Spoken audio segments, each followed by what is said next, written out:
Leçon 10 du bootcamp N4, famille et révision. Ne partez pas, la leçon est super intéressante. On va voir beaucoup de notions assez compliquées, mais très intéressantes et très utiles en japonais.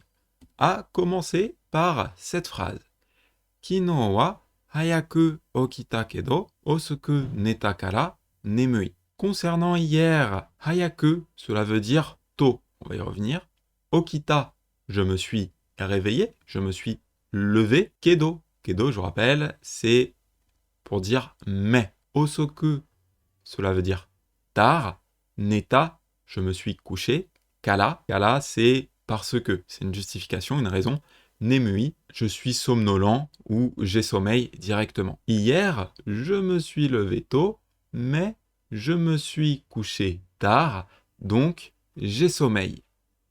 Ici, on a deux mots super utilisés en japonais, hayaku qui veut dire tôt et osoku qui veut dire tard. Ils sont en réalité dérivés d'adjectifs en i que vous connaissez peut-être, respectivement hayai qui veut dire rapide et osoi qui veut dire lent. Qu'est-ce qu'on a fait avec ces adjectifs en i? C'est qu'on les a passés à leur forme adverbiale, on a transformé le i en que, donc hayaku ça serait rapidement, osoku ça serait lentement, ce qui peut être une de leurs utilisations, mais aujourd'hui ces formes sont très courantes et peuvent parfois s'utiliser, comme ici, directement comme des noms selon le contexte. En fait, ils vont servir à indiquer le moment où l'action se passe. En réalité, comme vous l'avez marqué ici, c'est très transparent. Hayaku pour dire tôt, osoku pour dire tard. Dans cette phrase, je pense que le sens passe parfaitement. C'est juste intéressant de noter d'où est-ce que cela vient. Vous pouvez apprendre ces mots directement comme tels. Hayaku to, osoku tard. Shujin wa mainichi osoku made shigoto o shite imashita. Shujin, ça veut dire mon mari. Nouveau mot de vocabulaire très important. Shujin, c'est pour parler de son propre mari. Pour parler du mari des autres, nous verrons le mot un petit peu plus tard. Concernant mon mari, tous les jours, tard, made, je vous rappelle, c'est jusqu'à. Donc, osoku made, jusqu'à tard. Shigoto, le travail, o, l'objet. Shite imashita, forme passé continu. Il travaillait. C'était une action qui a duré dans le temps, mais qui n'est plus d'actualité aujourd'hui, comme on a imashita au passé ici. Mon mari travaillait tous les jours jusqu'à tard. Le kanji de shujin, vous l'avez ici. Il est considéré comme N4 et son sens, c'est le maître. Ça veut également dire le propriétaire, le mari. Vous voyez que tout cela peut découler un petit peu de cette idée de maître. En haut, ici, on a la goutte. En bas, ici, on a le roi. L'histoire que je me raconte, c'est que un maître est comme une petite goutte de roi. Et il est bon à noter que le mot le plus courant pour parler de son mari, à l'heure actuelle, ça va être ceci. Otto. Otto. C'est le mot le plus courant qui est considéré comme neutre et utilisé dans des contextes quotidiens pour parler de son mari ou du concept de mari de manière générale. Shujin, de son côté, c'est un mot plus formel qui peut avoir des connotations d'autorité ou de respect. C'est parfois utilisé dans des contextes un petit peu plus traditionnels. D'un autre côté, on a également go-shujin, qui est la forme respectueuse de mari, qui va être utilisée pour parler du mari de quelqu'un d'autre, ou dans des contextes formels. C'est une construction assez classique, on prend le nom et l'honorifique avant, go shujin. On l'a déjà croisé dans pas mal de mots honorifiques, je rappelle gokazoku pour dire votre famille, ce genre de choses. C'est également intéressant de noter que shujin peut signifier le propriétaire ou le maître dans un autre contexte, par exemple le propriétaire d'un magasin, ou le maître d'une maison. Vous le croiserez donc très souvent dans des contextes où il ne désigne pas le mari. Si vous ouvrez un dictionnaire, tous ces sens seront renseignés. Donc n'hésitez pas, quand vous croisez shujin et que vous dites « Attends, là, ça me paraît bizarre quand même le sens de mari », à ouvrir un dictionnaire, peut-être que vous trouverez un sens qui est plus proche de la situation dans laquelle vous vous trouvez. À l'heure actuelle, on pourrait totalement dire Otto wa mainichi osoku made shigoto o shite imashita en passant par Otto pour dire mon mari. Ça serait peut-être même un petit peu plus naturel à l'heure actuelle. Kanai wa kare ga daisuki desu. Kanai, cela veut dire mon épouse, ma femme. C'est pour parler uniquement de sa femme, pas de la femme des autres. En termes de kanji, on a le kanji de la maison que l'on va revoir juste après, et le kanji de l'intérieur. Ça se prononce kanai, et c'est pour dire mon épouse.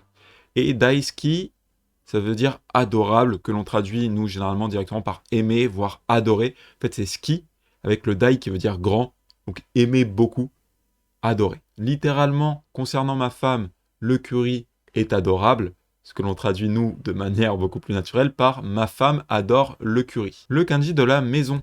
Il se dessine comme ceci, il est considéré comme N4.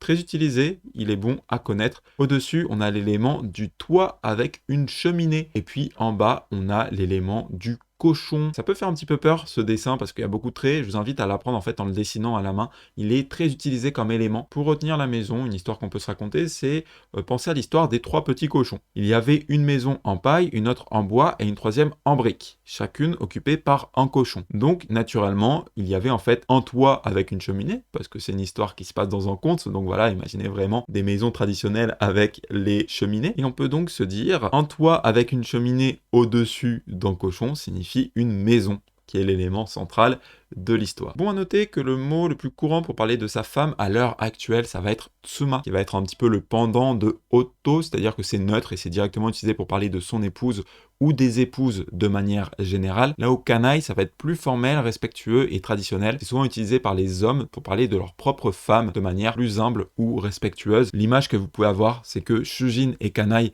c'est considéré comme un petit peu traditionnel, là où oto et tsuma, c'est considéré comme un petit peu plus moderne. En pratique, vous verrez ces 4 termes. C'est donc intéressant de les avoir vus. Si vous devez aujourd'hui en retenir 2 absolument, je vous invite à retenir ceux qui sont sur la droite. On pourrait également dire Oksan wa o genki desu ka. Oksan, ça veut dire l'épouse ou la femme des autres.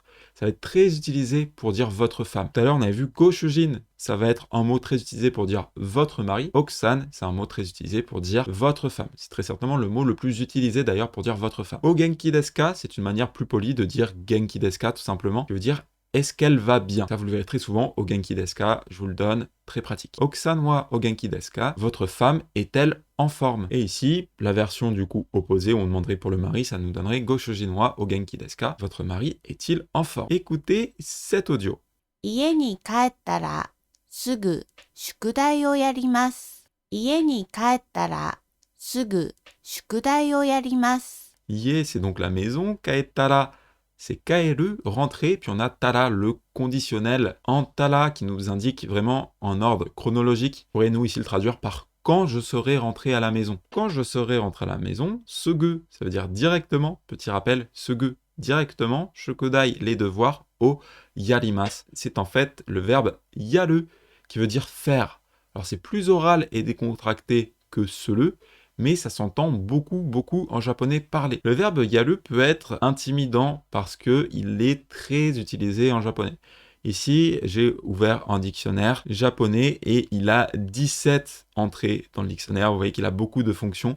Ce que je vous invite, c'est dans un premier temps à retenir cette fonction-là, que yaru, ça sert à dire faire dans un contexte plus oral et décontracté. N'hésitez surtout pas, lorsque vous croisez de nouvelles phrases avec yaru, à ouvrir un dictionnaire, regarder un peu les différentes définitions et voir s'il n'y en a pas une qui correspond plus. Il peut avoir d'autres sens qui sont un petit peu éloignés de faire. Ça peut servir à dire par exemple donner, ça peut servir à dire tuer quelqu'un, voire quelque chose de beaucoup plus grossier que je vais taire pour cette leçon. Si vous ouvrez un dictionnaire, ça sera indiqué. N'hésitez pas à le faire. Le sens qui est utilisé ici, c'est comme un faire, mais plus oral. C'est-à-dire qu'on pourrait dire Yeni kaetara sugu shukudai o shimasu. Très correct. Ici, Yeni kaetara sugu shukudai o yarimasu. La phrase n'est pas impolie, vu qu'on est en masse, mais elle est plus orale et décontractée qu'avec un seul. Musuko wa shogakko kara sakkar o yatte iru. Ici, on a encore une fois notre verbe yaru, cette fois-ci à la forme en te iru, forme continue, et on a notre nouveau mot ici, musuko, qui veut dire mon fils. Attention, pour parler du fils des autres, on va rajouter l'honorifique san derrière, ce qui donnerait musuko-san. Concernant mon fils, shogakko kara, depuis l'école primaire, sakkar o yatte iru, il fait du foot. Mon fils fait du foot depuis l'école primaire. Musume wa benkyou yori sports no hou ga suki da to omoimasu. Musume, ça veut dire ma fille. Pour la fille des autres, on va les appeler Musume-san ou Ojo-san. Il y a 2 manières de dire, les 2 sont assez fréquentes. Concernant ma fille, Benkyou yori, par rapport aux études, je rappelle, yori, ça nous sert à indiquer le point de comparaison. On va voir notamment ici, on a un noho ga qui nous montre bien qu'on est dans une comparaison ici. Sports noho ga, dans la direction du sport. Skida, elle aime. To omoimasu, je pense que ma fille, je pense qu'elle préfère le sport aux études. Petit rappel, avant to omoimasu, bien penser à mettre en da ici. Ski da to omoimasu. Avec les noms, je vous rappelle que ski, un petit piège, même si on le traduit par aimer, littéralement c'est aimable, donc en nom / adjectif en na, et on dit bien du coup ski da to omoimasu. Écoutez l'enregistrement suivant. お子さんはいらっしゃいますか？お子さんはいらっしゃいますか？ Okosan, ça sert à dire les enfants des autres. Irashaimasu, je vous rappelle, c'est la forme de sonkeigo, la forme respectueuse de imas, pour dire être, exister. Ici, dans cette phrase, on cherche à demander « avez-vous des enfants ?» Il s'agit d'une manière polie, donc le sonkeigo, langage du respect ici, de demander à quelqu'un s'il a des enfants. De manière moins formelle, on aurait pu demander « kodomo wa imasu ka ?» Ça reste poli, il n'y a pas de souci dans un premier temps à utiliser cette phrase. Vous risquez, de la part des Japonais, d'entendre la phrase ci-dessus, vu que les Japonais ont tendance à être très formels avec les gens qu'ils ne connaissent pas. C'est bon de connaître les deux manières de dire et de commencer à s'habituer petit à petit au keigo, comme ici. Sofu wa shogakko no sensei deshita. Sofu, ça veut dire mon grand-père. Concernant mon grand-père, il était professeur d'école primaire. Sofu, c'est le mot que l'on utilise pour parler de son grand-père auprès de quelqu'un d'autre. Si vous voulez interpeller votre grand-père, vous allez dire Oji-san. Et pour parler du grand-père de quelqu'un d'autre, vous allez également généralement dire Oji-san ou Oji-sama, éventuellement si vous voulez être encore plus poli. Il y a deux écritures possibles en kanji. Alors très souvent, vous le verrez en l'occurrence directement écrit en kana. Les kanji permettent de distinguer deux sens. Le premier, Oji-san, vous parlez du grand-père biologique de quelqu'un ou votre propre grand-père biologique. Ce Oji-san ici en dessous, il est plutôt utilisé pour parler des vieilles personnes. C'est un monsieur qui sert à désigner les vieilles personnes. Je ne sais pas si vous vous en rappelez, mais on avait vu que pour dire monsieur ou madame, auprès notamment de personnes un petit peu plus jeunes, on avait tendance à dire oni-san ou one-san. Eh bien, avec l'âge que les personnes prennent, on va comme ceci passer par différents noms. Ainsi, si vous voyez quelqu'un qui a 70, 80 ans, vous pouvez l'appeler Oji-san, ou plutôt vous référer à lui en tant que Oji-san. Exemple, typiquement, vous le voyez, vous voulez dire la personne âgée là-bas, Asoko no Oji-san, ça s'utilise très très fréquemment. Vous n'avez pas à retenir par cœur les kanji, c'est juste pour vous les montrer parce que c'est intéressant. En pratique, ça sera quand même très souvent écrit directement en kana. Sobo wa yakusai desu. Sobo, ça veut dire ma grand-mère. Le premier kanji, c'est en fait le kanji des ancêtres. Alors, il n'est pas considéré comme N4, mais c'est bon à noter qu'il est en fait en commun et que derrière, ici, on a la mère, donc l'ancêtre, mère, grand-mère. Finalement, c'est logique. Concernant ma grand-mère, yaku-san, sai, ça veut dire les années, l'âge. En fait, dans le GLPTN5, on avait vu ce kanji, notamment, qui se prononçait de la même manière, sai. Ici, cette phrase, ça serait « ma grand-mère a 100 ans ». En fait, pour donner l'âge, on peut utiliser le kanji sai ici ou sai ici, ils se prononcent tous les deux de la même manière. Ce kanji est le kanji officiel et formel pour exprimer l'âge. C'est celui que l'on retrouve dans les documents officiels, les textes académiques, ou dans les contextes formels. Sai, de son côté, vous pouvez voir qu'il est plus simple en termes de tracé. C'est en fait une abréviation plus informelle, souvent utilisée dans l'écriture manuscrite, parce que c'est beaucoup plus simple et rapide à écrire, notamment par simplicité. On la retrouve aussi parfois dans les contextes plus décontractés, comme les échanges informels ou dans les tableaux d'affichage. Pour Oba-san, à l'image de Oji-san, il y a deux manières de l'écrire. Le fonctionnement va être le même, enfin, trois manières même. La manière la plus commune, ça va être directement en shiragana. Sinon, on peut passer par ces kanji-là pour décrire une grand-mère biologique et ce kanji-là pour parler d'une grand-mère de manière générale, d'une personne âgée, femme. Sofu to sobo ni wa mago ga 8 nin imasu. Mago, ce sont les petits-enfants, notamment pour parler des vôtres, ou du moins des petits-enfants de votre famille, puisque quand vous allez vous référer aux petits-enfants des autres, on va passer par les honorifiques o et san pour nous donner Omago-san, Omago-san. Sofu to sobo, ma grand-mère et mon grand-père, puis on a un niwa. On va y revenir, ce niwa, ça peut perturber un petit peu les premières fois qu'on tombe dessus. Mago-ga, des petits-enfants, Hachinin imasu, il y en a 8. Mon grand-père et ma grand-mère ont 8 petits-enfants. Le niwa, c'est ni plus ni moins que la combinaison de ni et de wa. Si vous comprenez bien ni et que vous comprenez bien wa, il y a des chances que vous compreniez cette phrase. Maintenant, pourquoi est-ce que l'on passe par niwa plutôt que par ni ou plutôt que par wa? Un des sens de niwa, c'est tout simplement en fait le même que ni, mais qui profite de wa pour afficher une contraste, pour mettre de l'emphase sur le mot qui va être marqué par ni. Et une autre utilisation de ce niwa, c'est que ça va être plus respectueux que le wa seul. Alors cette phrase, ce qui peut un petit peu perturber, c'est que les trois fonctionnent. On peut dire sofu to sobo ni magoga, sofu to sobo wa magoga, ou comme ici, sofu to sobo niwa magoga. Ici, le niwa est très certainement le plus naturel. Vous pouvez vous imaginer que c'est comme un ni, mais qui sert à marquer un cadre. On pourrait presque le voir comme un pour mon grand-père et ma grand-mère, ils ont 8 enfants, ça fait un petit peu lourd en français. En fait, ce niwa, il va être très souvent utilisé avec la possession, donc avec le verbe imas et arimas. Vous verrez très souvent niwa pour indiquer qui est-ce qui possède quelque chose. On a le ni qui va indiquer l'existence et on va avoir le wa qui va rajouter de l'emphase et qui va limiter pour dire que ce ne sont pas les petits-enfants de quelqu'un d'autre, mais que ce sont les petits-enfants de mon grand-père et de ma grand-mère. Le niwa, c'est le genre de particule que je vous invite vraiment à observer dans un premier temps avant d'essayer de l'utiliser par vous-même, de retenir cette fonction et dès que vous tombez dessus, dites-vous « Ah, quel est le contexte ? Est-ce qu'on parle par exemple de la possession ? Ah tiens, ça c'est intéressant. Ou est-ce qu'on veut afficher un contraste qui est très fort ? Tiens, ça également c'est intéressant. Et petit à petit, comme ceci, vous apprendrez à l'utiliser également par vous-même dans les situations où il est naturel, comme ici. Kono oji wa kaa-san no ototo da ne. Oji, cela veut dire un oncle. Cet oncle, kono oji, wa, à propos de cet oncle, kaa-san, kaa-san c'est une manière de dire maman quand vous vous adressez à votre mère ou à quelqu'un de votre famille, no ototo da ne. Donc là, on peut imaginer un enfant qui dit ça à sa mère. Cet oncle est le petit frère de maman, n'est-ce pas? Ototo, le kanji, on l'a ici. Alors pour sa construction, l'élément sur la gauche ici, ce n'est pas un élément officiel. Moi, je le vois directement comme le dollar parce que la forme ressemble. Je trouve que c'est plus simple de le retenir comme ceci. Si vous êtes très rigide, c'est en fait l'arc avec ici le bâton et le slash. Mais c'est trop dur à retenir. Moi, je retiens d'un coup comme le dollar. Et l'élément en haut, ici, littéralement, c'est 8. Hachi, mais quand il est positionné en haut avec cette forme, je le retiens comme les cornes de diablotin, parce que ça ressemble, et c'est très pratique pour se créer des histoires. L'histoire que je me raconte, c'est que mon petit frère est un petit diablotin qui chasse les dollars, et je retiens comme ceci Oto, qui est un mot qu'on avait déjà vu dans le N5, mais le kanji est considéré comme N4. Oji, il y a deux manières de l'écrire en kanji. Cette version, ici, ça va être le frère cadet du parent, donc le petit frère. Le kanji, ici, ça va être le frère aîné du parent, donc le grand frère. Je vous l'indique comme ceci, vous n'avez pas du tout besoin de les retenir quand vous êtes débutant. Le plus simple, c'est de retenir que Oji, ça veut dire l'oncle. C'est juste intéressant de noter que les kanji servent parfois comme ceci à l'écrit à apporter des précisions qui ne sont pas présentes à l'oral. Écoutez cette phrase. Oba no ie ni asobi ni itta. Oba no ie ni asobi ni itta.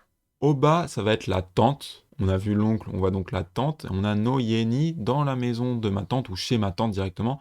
Asobini ita, je suis allé jouer. Alors asobini iku, ici plutôt que jouer dans ce contexte, on pourrait le traduire en français plutôt par je suis allé rendre visite à ma tante. C'est pas la première fois qu'on le croise, ce asobini ita. C'est vrai qu'en français, je suis allé jouer chez ma tante, ça fait très bizarre. En japonais, c'est totalement naturel. Je suis allé rendre visite à ma tante. De la même manière qu'avec Oji, Oba, ici, ça va être la sœur cadette. Oba, ici, ça va être la sœur aînée. Le principal, c'est de retenir Oba de manière générale, comme voulant dire la tante. Ane no kekonshiki ni shinseki ga takusan kimashita. Beaucoup de choses très intéressantes dans cette phrase. Kekonshiki, c'est une cérémonie de mariage. Le shiki, je vous invite à le retenir parce qu'il est utile, vous le verrez très souvent après des noms pour dire la cérémonie de. On avait déjà vu kekkon dans le N5 pour dire mariage. Kekkon shiki, c'est donc la cérémonie de mariage. Pour avoir nyugaku shiki, la cérémonie d'entrée à l'école. Sotsugyō shiki, la cérémonie de remise des diplômes, etc. Vous en avez plein comme ceci. Ici, nous avons le kanji de la grande sœur qui, pareil, va être considéré comme N4. À gauche, on a la femme. À droite, on a le marché. L'histoire que j'aime bien dire, c'est que ma grande sœur est une femme qui fait les marchés. Pour retenir, voilà, Ane, la grande sœur. Ane no kekonsuki ni. Alors, on va avoir en kimashita. Donc, ni kimashita, ils sont venus à. Être venus à la cérémonie de mariage de ma sœur. On a shinseki, qui veut dire les membres de la famille. Certains se rappellent peut-être de kazoku, qui veut dire la famille. En japonais, il y a vraiment une différence entre shinseki et kazoku. Kazoku, ça va être les membres de la famille immédiate, c'est-à-dire les personnes généralement vivant sous le même toit. C'est donc très limité. Généralement, ça va être votre conjoint et vos enfants. éventuellement, si vos parents vivent avec vous, ça va être également vos parents. C'est donc la famille très très très proche. Là au Shinseki, ça va être les membres de la famille élargie. On va y compter notamment les oncles, les tantes, les cousins, les cousines, les grands-parents. C'est en termes du coup beaucoup plus large que Kazoko. Et on a Takusan kimashita. Takusan, nous l'avons déjà vu pour dire beaucoup. Jusqu'à présent, nous l'avions vu dans la construction Takusan no. Il faut savoir que takusan est un mot un petit peu particulier qui peut agir directement comme adverbe. Donc vous pouvez le placer directement avant en verbe pour dire que beaucoup de gens ont fait l'action. Donc ici, typiquement, ane no keikonshiki ni shinseki ga takusan kimashita. Beaucoup de membres de ma famille sont venus au mariage de ma grande sœur. Watashi wa haha ni, ane wa chichi ni, nitteiru so desu. Niru, cela veut dire ressembler. On va marquer le point de comparaison, la cible à laquelle on ressemble avec un ni. Si on a watashi wa me concernant haha ni. Me concernant à ma mère, ane wa concernant ma grande sœur chichi ni, à mon père, nitteiru, ressembler. Et puis on a en so desu, ici c'est quel usage de so desu, ce que vous voyez? On a nite, iru, forme du dictionnaire, so desu, donc c'est il paraît que. J'ai entendu dire que. Il paraît que je ressemble à ma mère et que ma grande sœur ressemble à mon père. Niru, c'est un verbe que l'on va généralement utiliser au présent continu quand vous voulez dire en fait il ressemble à. Pourquoi? Parce que ressembler à, c'est un état qui dure. On peut utiliser niru pour dire par exemple il va ressembler à, mais très souvent, niru, on l'utilise pour dire voilà, il se ressemble ou il ressemble à. Du coup, on aura tendance à le passer très souvent au présent continu. C'est un mot intéressant parce qu'on peut l'utiliser avec la particule ni ou to, et comme en français, ça va avoir des différences de nuances un petit peu subtiles. Chichi ni niteiru, ressembler à mon père. Chichi to niteiru, avec mon père, on se ressemble. Ouais, c'est la même idée qu'on peut avoir en français. On peut dire par exemple, ah bah cet enfant, il ressemble à son père, ou avec son père, il se ressemble. Vous voyez que la nuance n'est pas tout à fait la même. On a la même différence de nuance en français. Elle se retrouve également en japonais, ici avec le choix des particules. C'était la leçon 10 sur la famille et les révisions. Nous avons vu beaucoup de vocabulaire, donc je vous invite vraiment à passer par Anki pour mémoriser tout ça. On a également révisé pas mal de points de grammaire, j'espère que ça vous a été utile. Il ne faut pas paniquer quand on voit tous ces noms, c'est vrai qu'on peut se dire « Ouh là là, la famille c'est compliqué », et c'est vrai. Le but n'est pas forcément d'apprendre absolument tout par cœur dès aujourd'hui, mais plus de commencer à vous familiariser et de retenir qu'il existe plusieurs manières de renvoyer à certaines personnes en japonais. Pour être honnête, il en existe d'autres que nous n'avons pas couverts ici, car ils sortent du contexte du GLPT N4. Ici, nous avons vu les plus répandus. L'immersion va vraiment vous aider beaucoup à ancrer tout ça. Si vous n'en faites pas encore, je vous invite vraiment à commencer petit à petit. L'immersion, ça va venir ancrer tous ces cours théoriques que vous voyez de manière beaucoup plus profonde. Donc, pour consolider tout ce que nous avons vu aujourd'hui, vraiment, faites votre Anki et essayez de faire de l'immersion. C'était la leçon 10.